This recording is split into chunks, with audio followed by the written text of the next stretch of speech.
dund carrément nga sentir ne fii nii gars yi dañ lay boddi parce que sa couleur de peau. si nga ci jox benn anecdote. am na dem naa ci sax prison ci loo xamante si ni tooñ la xaalis boo xamante si nii man maa ko moomoon téye ko mu am sama xarit boo xamante si nii dafa am lu ñu ko doon toppee ñu fekk ma mu toog ak man ci fiñ ma fekk xaalis bi ma yor man maa ko moom mais bi ñu agsee dañu ma laaj provenance xaalis bi ma wax leen ko mais ñoom ñu jël wax boobu noonu dëkkal ko fi ñu ko bëgg a dëkkal bi ma demee ci juge ak yu mel noonu jox naa leen. ban dëkk la wax naa ba bëgg a dee. xaalis boobu dama ko à Paris. xaalis boobu dama ko perte c'est des choses yoo xam si da nga koy dund en Europe. tu vois que ni li nga nekk noir dëkkoo fa amoon nangam sangam moo tax ñu ngi koy dund. parfois nga dugg ci ay ascenseur dugg nit ñi xool muy nit ku ñuul duñ nangoo dugg parfois ngay dox ci tali nit gis la teg xajal la ay mbir yoo xam ne day mel ne yow doo un être humain comme ñoom. bëri na ci mbir yu bëri yoo xamante si tous les jours am na lu lay rappeler que ne dëkkoo ci dëkk bi. parfois dañ lay tooñ ci loo xam si nii lii droit mayewu ko mais comme yow tu es isolé un peu avocat d'office ngay jël ak yu mel noonu. le fait que nga nekk noir immigré dëkkoo fa boo taxawee juge bi même soo amee dëgg dañ lay paqueté nangu sa xaalis boobu noonu laa ko nangoo noonu laa ko ñàkkee. nga purgé ñaata peine. 6 mois. d'accord est-ce que loolu moo la révolté moo tax nga ñibbisi Sénégal wala bu def musique rap moo tax nga ñibbisi. non dama xalaatoon que ni sama heure jot na pour ma ñibbisi parce que maa ngi woon foofu maa ngi woon fii teg fii tànk teg foofu tànk et plus ma doon ñëw plus ma doon sentir que ni am na benn utilité bu ma mën a am fii ici au Sénégal et je commençais à créer aussi benn communauté man entre man ak jeunes yi mooy suivre yu demee noonu et je commençais à bokk ci bépp combat boo xamante si ni aussi sama musique ak ci sama engagement sentiroon naa que ni war naa ko def et je me sentais vraiment plus utile ici au Sénégal qu'en France malgré que am naa fa jabar à l'époque ak ñaari doom mais j'avais vraiment ce besoin de retourner ici au Sénégal donc kenn obligé wu ma j'ai senti que ni fii laa gën a sentir épanouissement saa yu ma bëggee tukki ma laaj visa dem ci dëkk yi dellu si waat sama dëkk essayer aussi d'encadrer ci mouvement bi ma nekk faire avancer le mouvement bi ma nekk et j'ai réussi à faire de grands pas par rapport ak man bi ma ñëwee li ma fekk ak man fi ma ko yóbbu donc ça m'a permis aussi de créer benn communauté de servir un peu par rapport ak sama expérience ak fi ma jaar les jeunes yi may déglu à travers ma musique ma leen wan ko ni je suis là sur le terrain je vous accompagne yamul rek ci ay kaddu et à chaque fois que le besoin s'est ressenti je suis dama dem ci terrain bi dund ko ak ñoom ànd ak ñoom pour vraiment bokk ci en tout cas luy avancer sama réew. jabar ak ñaari doom yooyu ngay wax ñi ngi ak yow toujours. ñu ngi en France. ñu ngi ñëw vacances c'est des Français. ay sénégalais lañ. ay sénégalais bon seen yaay sénégalaise foofu la juddoo mais sénégalaise la. ok d'accord donc ñoom ñaar ok man j'aimerais savoir la relation de Nit Doff ak papaam ak yaayam. waaw relation bu doy waar la nag. relation bu doy waar la sama papa sama xarit la woon quoi. sama papa sama xarit la woon. et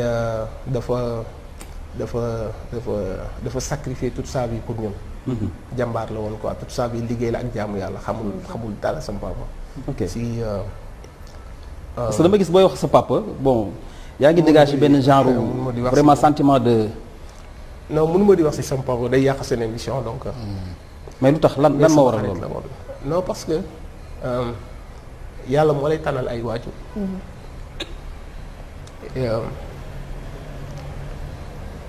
c'est fort. ajo boo gisee koo xamante si nii aussi. xam nga góor aussi pour mu topp bakkanam day yomb.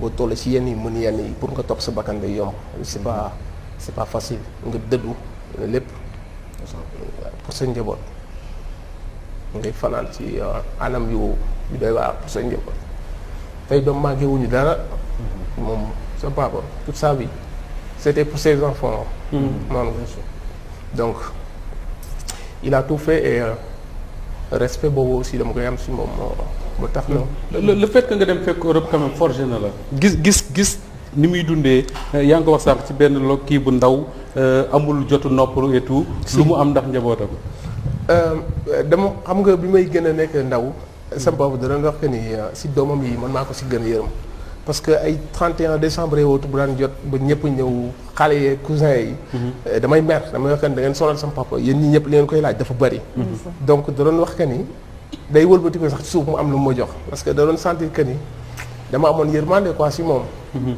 mais xale laa woon quoi xaw ma woon impact bi trop mais bi ma màggee aussi ba gis sacrifice yu ma def yëpp pour ñun ba vie bu ñu am moom amu ko quoi. moom donc il s'est privé de tout addunaam bi yëpp liggéey la woon quoi.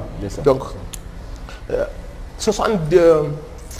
78 non 75 dans les en tout cas fin 70 ba bi muy génn àdduna. bi mu bàyyee dem Europe yàggul. donc ça veut dire que ne période boobu yëpp da ko daw bu ñëwee au Sénégal aussi amul temps wu dara temps wu gis njabootam au fait il a même pas profité de ses enfants. su ñëwee temps bi mu fi def tuuti seeti mbokk yi xam nga ku bëggoon mbokk la aussi ak diine. addunaam bi yëpp jàkka la. jàng ak jàkka ak njabootam quoi amul woon beneen bànneexu àdduna bu dul teg njabootam ci conditions yu baax. donc après dama amoon ci moment fierté quoi. ak je me sentais redevable. parce que il s'est trop donné quoi xam nga pour ñun. est-ce que am nga chance su gaaw defal ko loo xam ne vraiment mu nekk ci donkaas waaw loolu moo nekk sama fierté mais parce que sama papa dama am ngërëmam dafa ma gërëm ba am na yu bëri bu ko doon wax ndax njaboot boo njabootee doo mën wax ci kaw daal ñëpp di dégg mais am na yu bëri yu ma wax ci suuf et da doon gis lépp lu ma doon def aussi pour am ngërëmam quoi donc et c'est fort et loolu noonu c'est fort loolu noonu mooy sama force tey parce que sama papa dafa def si man ay valeur quoi. you know et maa ngi jégalu quoi parce que sama papa. mën na wax si moom jërë mouchoir bi dagal mouchoir bi. c'est fort bi tey. waaw moi je l'écoute bi tey. j'en ai.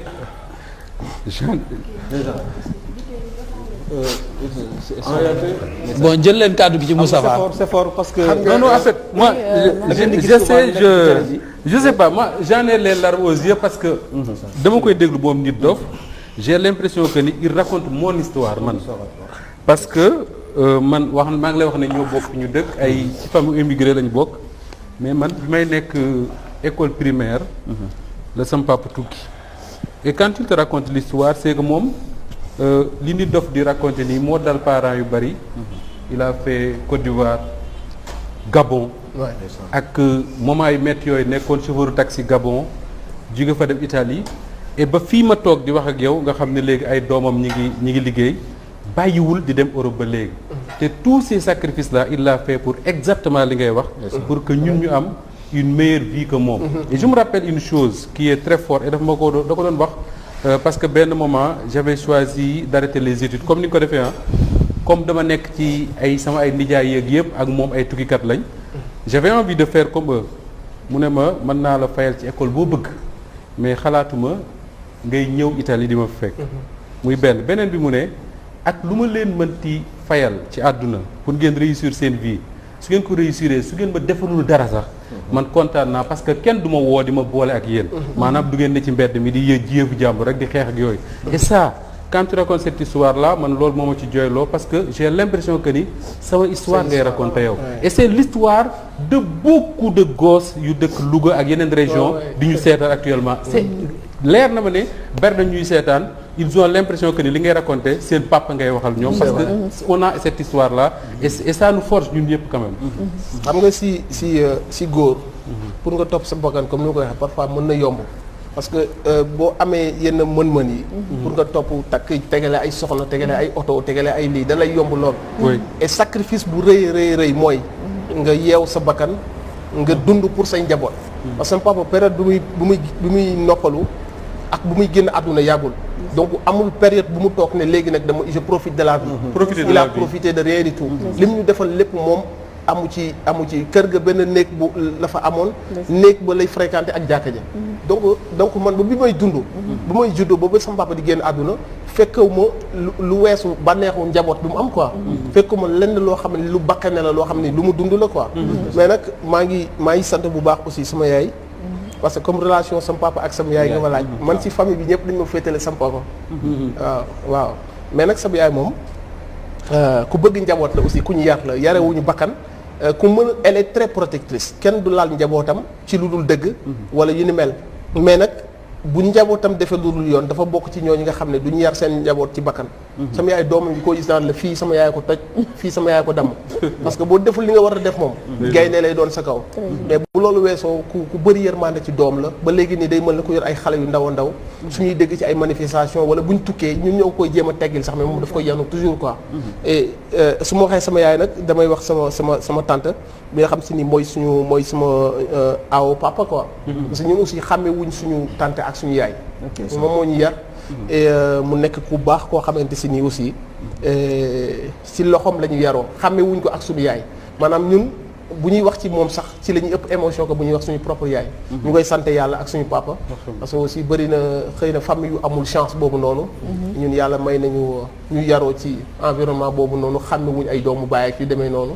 xëy na loolu bokk na ci di forger sama caractère ak ni ma mel tey quoi. d'accord actuellement en tout cas xam naa ne même internautes yi yaa ngi leen di jooyloo parce que ñoom seen bopp sax fi ne nii émission bi mais gis naa ne Adama gis naa bi muy expliquer fi mu la toll lan nga sentir ba tax daf la sax jooyloo qu'est-ce qui s'est passé en fait. c'est très profond parce que dafa ne papaam xaritam la. man sama papa mooy sama lépp ci àdduna. ok parce que je connais pas ma mère moi. ok et sacrifice yi papaam def moom la sama papa dëgg di def ba léegi. et on ne remercie pas assez nos papas. du ñu gërëm suñuy baay du bari. parce que dañu féete ci ndey. et nos papas ils méritent beaucoup de respect. parce que man sama papa il a tout sacrifié pour ñun ñu réussir dans la vie. parce que man maay taawam on le voyait pas jàngalekat la woon bokk nekk syndicaliste nekkoon homme politique. Le régime socialiste nous a séparés de notre père plusieurs fois. Plusieurs fois. Je fais en wolof s'il vous plaît. Régime Abdou Diouf ak Senghor daf ñu tàqaleeg suñu papa lu bëri. lu tax parce que da doon def politique. doon def syndicalisme bokk PIT. ñu koy affecté à l'intérieur du Sénégal ñu ñuy bàyyi benn place. ok dañ koy affecté milliers d'années scolaires mu daw bàyyi ñu fa ñu tumuranke. te boobu seen yaay néew. sama yaay boobu suñu yaay mi ngi fa parce que xamuñu woon parce que sama yaay dafa teel a génn àdduna. mu takk soxna. bon mu nekk lu diis ci ñun xale boo xamante ni dañuy dem école di jàngi ñuy jël sama papa di ko affecté en milieu d'année scolaire. ñu ñuy tàkkaleeg paa bi muy ñefe pour ñun. donc su ma ko déggee comme ni mu Tafa waxee on se voit là-dedans. dañuy gis suñu bopp ci li muy wax. parce que on a l'habitude d'entendre en Sénégal nañu gërëm suñu yaay mais nañuy gërëm suñuy baay. parce que li ñu doon ak li ñu am. suñu baay yi ñoo ko def ci ñoom. bon man je parle de moi quoi. principalement parce que xaw ma suma yaay. man lépp lu ma doon ci àdduna sama papa la mooy suma référence ci àdduna. keneen du suma référence. moom mooy suma référence li may dox li may wax li may def lépp moom ci jëmm jooju la donc suñ toogee ci télévision ma am benn bët bu ma doon xool nit ki toog mu andi beneen nit. moom jëmm ji nit dof mu andi beneen nit. je suis vraiment désolé mais su continuer wul tuuti mu musiba am. parce que suñu papa yi. dañu mériter respect. loolu nag daf ñu war a jàngal ñun ñi nga xam ne ñun ñooy góor yor yi soxna ci biir kër. ñu jéem a taxaw seeni tànk ñoom. dëddu àdduna comme ni ñu ko suñu bàyyi defoon. parce que sama papa dafa dem ba retraite dooru am kër. parce que taluloon njaboot taluloon kër taluloon dara lu dul doom. dafa dem ba retraité. doo ko tabax kër. c'est-à-dire def na ay sacrifice yu bari ndax doom. donc ñun dañu war a def ay sacrifice yu bari ndax suñuy tur tànk. parce que comme ni ko Moustapha waxee man sama papa musul wax ni du weer dee ba mu taxaw ne la jox ma lii. li ma di li ma def ci yow def ko sa njaboot. li ma sacrifié ci yow def ko sa njaboot donc ñu ngi koy ñaanal suñu bàppa jooju. yàlla xare ko àjjana yu gën a kawe ci barke Seydina Muhammad sallallahu alayhi wa sallam. ñi ngi ñaanal papa yi génn àdduna yëpp yàlla xare leen àjjana yu gën a kawe ci barke Seydina Muhammad sallallahu alayhi wa sallam. ñu ñaanal baay yi fi des. yàlla may leen gudd fan ak wér. parce que je ne l'ai pas encore perdu et je ne pense pas je ne me mets pas dans xalaatuma ko sax. parce que bon ni ngi koy ñaanal gudd fan ak wér. ñaanal waajur yëpp yu góor yi ak yu jigéen ñi gudd fan ak wér. bon ñaanal suma yaay parce que man xaw ma ko suma yaay. ok. benn photom laa yor. suma biir kër xaw ma ko je ne la connais pas. et bon mi ngi noonu daal yàlla na ko yàlla xare. c'est vrai que c'est le rôle d'un père mais ce n'est pas tous les pères qui le font. donc remercions nos papas moo tax mu jar a waxtaane. waaw parce que souvent les hommes de médias wala tous ceux qui ont accès à la parole publique nit ñi di leen déglu. am nit dof mi dinañ ci ñëw ci waxtaan wi. soo gisee son combat ak sa façon de mener son combat. am na noo foo koy classer déjà. effectivement Thiat toog na fi démb. quand on a écouté Thiat on a compris beaucoup de choses. Kilifeu la même chose c'est-à-dire que man moo tax may insister pour écouter nit ki parce que day tax nga xam. souvent c'est ça qui explique d'ailleurs le sens de certains combats. et c'est bon nit ñi seetaan. xam également que ni les Sénégalais ñoom ñëpp nag. jékki-jékki wuñ rek jóge planète Mars wàcc fii. am na fu ñu jaar am na fu leen yare am na fu leen force ak Assane Diouf. am na fu leen force loo xam ne moom moo tax ñu nekk ñu nekk en réalité. non déggoo man la yéen ñi toog ñëpp kuñ ci tegoon fii. boo moytu musiba am. d'accord mais Cheikh Tidiane Gomis je pense que. voilà ak ñi ñuy seetaan kuñ fi tegoon fii laaj la ko nga wax musiba dafay daal di am. Cheikh Tidiane Gomis am na bëgg na ci sillage boobu rek laay des pour gën a xam dégg nga enfance am ak kii man li ma bëggoon xam rek moom mooy maanaam xam nga ñun ñëpp c'est vrai suñuy papa yi dañoo inculquer ay valeurs moom laa bëggoon xam nag tey jii moom Nit Doff yow sa papa yan valeur la inculquer comme ça pour ma mën a gën a xam au moins tey jii xam la yow mën la aborder tey jii pour xam yooyu yaay kat yan valeur xam nga waxtaan bi fi ngeen ko dambee mooy bi ngeen tuddee papa yi foofu moom day xaw a compliqué quoi mais man ku ma dégg day xam yabam ñaari mots yu ñëw toujours ci sama wax mooy la foi te loolu noonu ci sama papa laa ko jëlee sama papa addunaam bi yëpp jaamu yàlla la sama papa bi ma demee France fekk ko fa bu wàccee le temps muy agsi ba julli waxtoom yi def weer wasifa yi mu war a def yëpp def ko ba mu muy lekk fi muy teg bopp bi ak fi muy lalaat si jaada bi matul 30 minutes yow da ngay nelaw mu yàgg nga geesu gis ko muy julli toute sa vie c'était ça. sama papa dernière fois mu yëkkati loxoom teg ko sama kaw dafa yeewu fajar yeeñu ñun waa kër yi chaque fois bu ñu doon yee dañuy yeewu bàyyi ba mu dem ñu tëddaat. loolu laa doon def ko def yëpp xale dama daan yeewu bàyyi ba sama papa di waaj a génn ma jiitu ko ci bu génn këram dama néegam dama ko yee dem jiitu ko ci robinet bi sëgg ci robinet bi mën na ko jàpp-jàppalu ndox bi xelli xam nga ba mu romb ma dem tëddaat mais dafa dem ba jàkka ja mu mën ne daal instinct dana ko xoolal jàkka ji mu tourné gis sama frère rek gisuma rek mu tëb mais xaal bi mu accès ci kër gi ak si sama ci man nga xamee ko ne kii julli am na fu mu ko toll mu naaw sama kaw mais boobu fekk na maa ngi commencé màgg après mu xëxët sonn rek daal di mer delluwaat jàkka ja mais sonn boobu ma gis ko mu sonn boobu ma gis ko mu sonn ak xëxët boobu ak maraaki si sax pratiquement daf ko fàtte ci jàkka ji loolu sama moo def ci man julli ba tey fu ma dem ci àdduna bi yàlla dimbale na ma ci loolu noonu malgré le rap et tout ah non rap gars yi dañuy dégg rap bi nii musique la mais après bu ñu ci duggee gars yi nañ bëgg a gën a comprendre xam nga préjugé moom fi lañ ko fekk et si Sénégal dañ koy comprendre xamu ko musique la bu jógee faneen c'est une autre façon de s'habiller de parler donc automatiquement da lay am fu mu la classe mais bu toogee yow te mu nekk une personne de bonne foi d'intelligence bu la dégloo day xam que ni am na image bu muy dégager mais li mu intéressé mooy li nekk ci xolam ak ci kii yëpp léegi muy dignité aussi dignité mooy nga nekk ku gëm sa bopp nga nekk ku am yërmande ci jaamu yàlla yi nga nekk ku doylu man sa papa yooyu yëpp si moom laa ko jàngee ba tax na tey jii nii ku ma xam ci yooyu nga ma xame man dara këfuma lu dul ñi nga xam ne du ma siggi xool leen mooy nit yi nga xam ne dañu am yar dañu baax dañu man ñooñu du ma siggi xool leen damay am seen complexe dama leen am ci ñoom mais bu loolu weesoo ñooñu rek ñoo ma mën a jommal mooy nitu diine yi ñi nga xam ne dañoo am yàlla ñii nga xam ne dañoo am yar man ñooñu ñoo ma mën a impressionné mais li ma nit di impressionné du oto bu rëy du ndomba tànk du yeneen ak yeneen maanaam dignité boobu sama papa daf ko def si man et toute sa vie il a vécu comme ça koñ bi mu dëkkoon ñëpp seen papa la woon ñëpp ko bëggoon ndax il était très retiré moom dara intéressé wu ko sama papa ci koyam la nekkoon du déranger kenn du dégg baatam ci kaw fi mu dëkk yooyu yëpp donc man yooyu laa jàng si moom mooy gëm sa bopp nga am dignité nga généreux lépp loo yor nga séddoo ko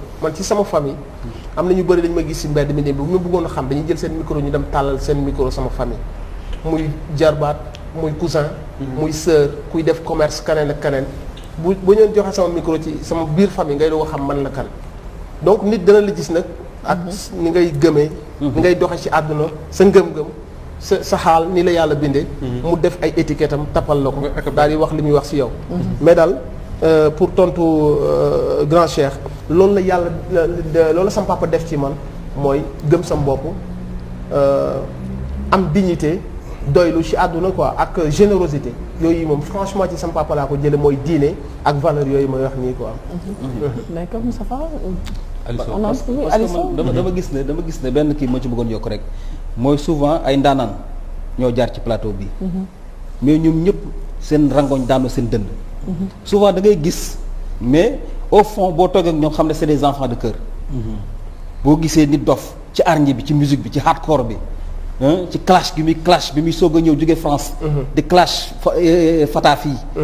mais nit dof nga gis ko tey jii mu toog ma ne xale bu ndaw buy wax ci papaam mooy wane ne souvent nit ñi nañu bàyyi souvent yenn façon préjugé yi ci nit ñi balaa nga juger nit ki fexeel ba toog ak moom ba xam ko.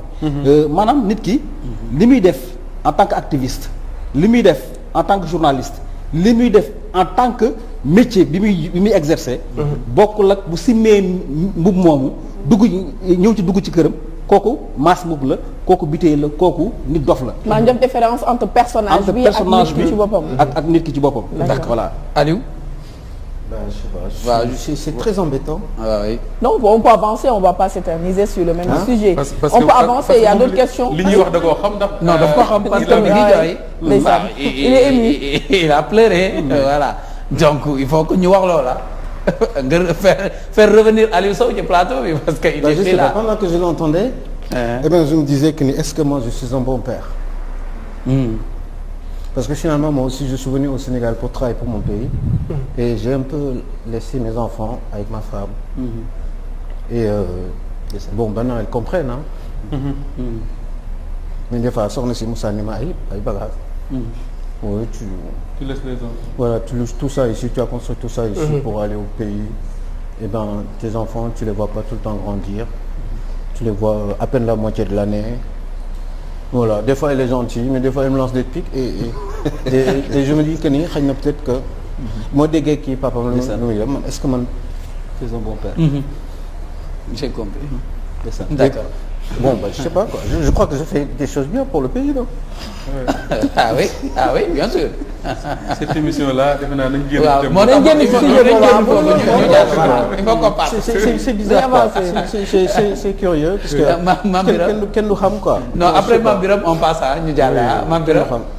waaw xam nga man lu mu expliquer nii ça me pousse un peu à ma réfléchir par rapport ak immigration bi de manière générale. C'est pour man l'envers du décor parce que souvent bu ñuy toog di analyser ñi nga xamante ni ñu ngi à l'extérieur lu ñuy gis rek mooy les milliards yu ñuy sotti Sénégal. Alors que au-delà de cette économie là il y a des drames familiaux. C'est ça. Parce que moom mu ngi nekk góor gisul papaam mais imaginez jigéen ñu bari ñi nga xamante ni tamit leur mari ñu ngi à l'extérieur. C'est ça.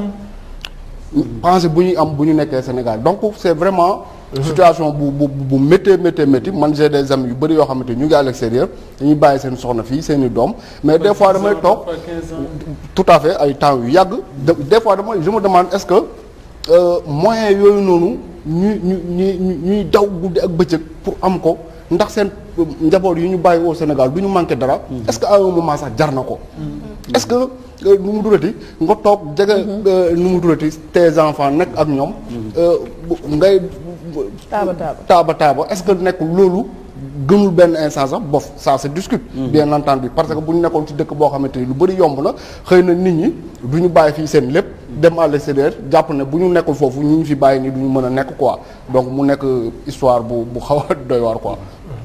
Ça c'est vrai. Moustapha. Alors li ñu war a waxtaan ci question d'actualité dafa bëri il faut ñu jéem a avancer. mais il faut ñu waxtaanee l'artiste aussi. parce que am na benn waa Louga léegi bu may wax ne nit do fecckat la woon avant muy nekk ba rappeur. amu leen image rek. nee na ba am leen image yooyu. Oumar su fekkee am na image bu wutal ñu ko Oumar Kayre. image bi moom bu ko yor it ba yow mu taal ko. Charles daal waral image yi waral image yi rek Charles. non image yi ki ko yor xaw ma fu mu nekk ci àdduna mais na ko